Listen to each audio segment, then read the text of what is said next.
Hello, everybody. Scott Golden here with the Golden Opportunities Coaching and Pro Wrestling Logic YouTube channels. We've got nearly 1,700 audios on the pro wrestling side of things here, from interviews to show reviews to opinion pieces. A few of those. I try to avoid those because honestly, who cares about my opinion or any opinion unless it's somebody directly in the business currently.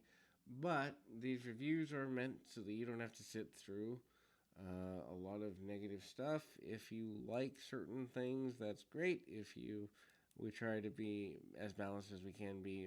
Obviously, I do show bias towards older stuff because that's what I believe when wrestling was best. It's personal opinion, nothing more, nothing less. If you disagree, obviously, this channel isn't for you.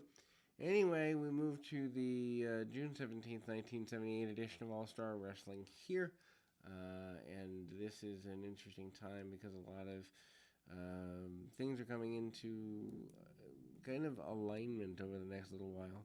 Ivan Putski against Savannah Souza, 444 with a right hand punch. A punch is a cause for victory here for Putski in 1978. Think about that. Punches weren't necessarily supposed to be legal. Also, there's a scheduled non-title match originally for the WWF Tag Team Championships. Bravo and DiNucci versus the Lumberjacks would not be airing because Captain Lou Albano said the Lumberjacks had nothing to prove and would only wrestle Bravo and DiNucci in a title match. So obviously they're trying to build up that program, put extra heat on Albano there.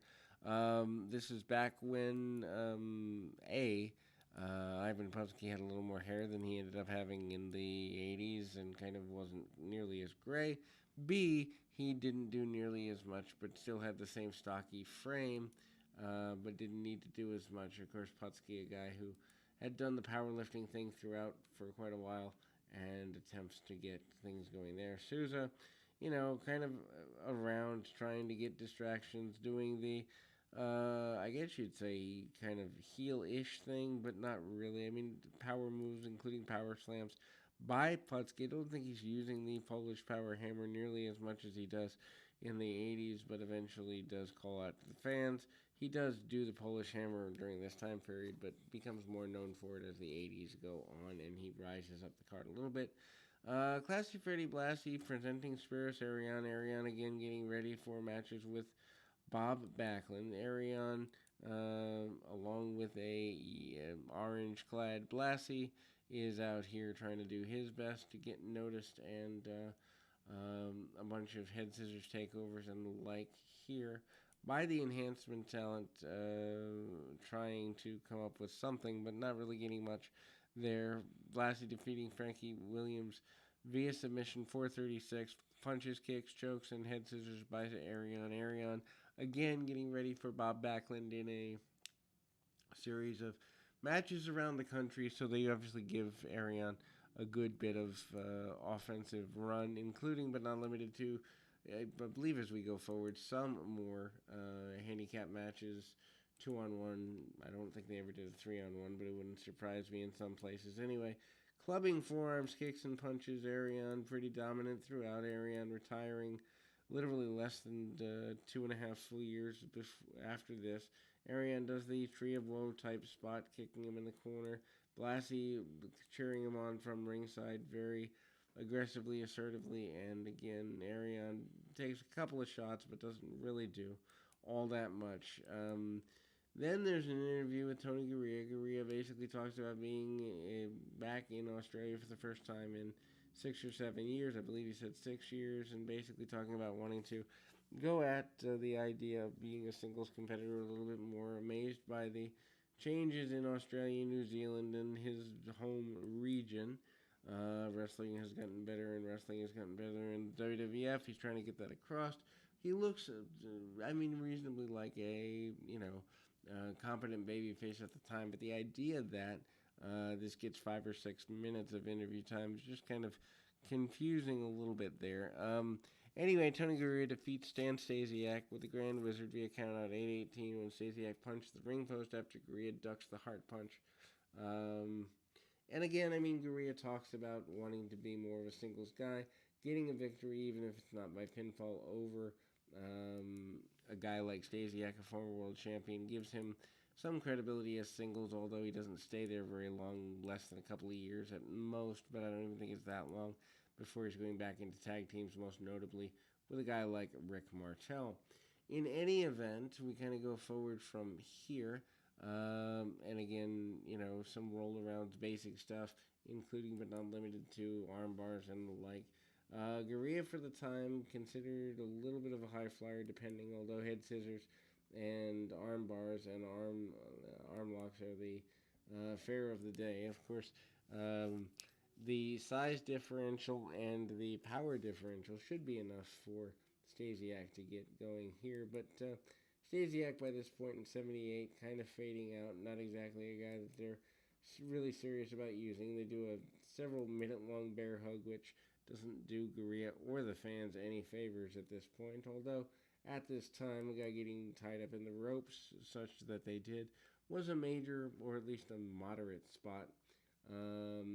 Garea goes to the outside of the ring, gets tossed outside, and pretty aggressive, assertive there. Grand Wizard tries to get things going, but as mentioned, on the outside, it is Stasiak who manages to punch his hand into the steel post, which costs him the match via countout, and there we go. We move forward into another match. This time it is the returning crazy Luke Graham. He is here. Luke Graham with the Grand Wizard. Grand Wizard getting a lot of process here. Dave Darrow is his opponent for the moment, and there is a splash to be had in the victory. Very basic match for Graham. Graham, of course, not nearly as influential as Superstar or Eddie or Jerry Graham, but Luke Graham still has name power with the Graham brothers being such major forces in the New York territories, 50s and 60s. I believe actually one of them, if not multiple of them, barred from Madison Square Garden and fighting in New York for several years after starting a riot. He's wearing red and black checkered tights, so not exactly worried about being a fashion plate, no pun intended for Freddie Blassie. Enhancement talent backs him into the corner, doesn't really get a lot out of the process. Again, the punch kick mentality and a double axe handle from Graham. Among other things, trying to keep his opponent down, also trying to choke him out and get a victory as quickly as he can. Does get the splash and the victory in about 5 minutes. The Wizard is pretty impressed with this, and Graham, who stays on his opponent post the match, including the interference from, or running of interference from the Wizard, is a pretty big deal. Then we go to Peter Maivia in the next match, maybe even the last match of the day. Let me just double check here. But Peter Maivia, Moose Monroe, 658 with a power slam. Power slam, a big move at the time, and especially from a guy like Peter Maivia, who really, Peter is known for charisma, known for promos, known for being a Hawaiian standout, and also a guy who, for the most part, was the patriarch of the Samoan wrestling family in at least one branch of the tree. But, not doing a heck of a lot here in 1978. Punches, kicks, gets his hair pulled down, hammer locks, and the like, punch kick, and tie the man up in the ropes, going further a little bit. But for the most part, the facial expressions and a body slam here and there from Peter Maivia is all that is really necessary to get him going in a positive direction, and eventually he gets the win. The what's called a power slam in the results that I read more accurately is a powerful or forced body slam that took some exertion. Power slam usually meaning more full rotation than the High Chief used here. But we will move forward from there and continue on. Until next time, keep your feet on the ground, your mind in the moment. Until next time, everybody.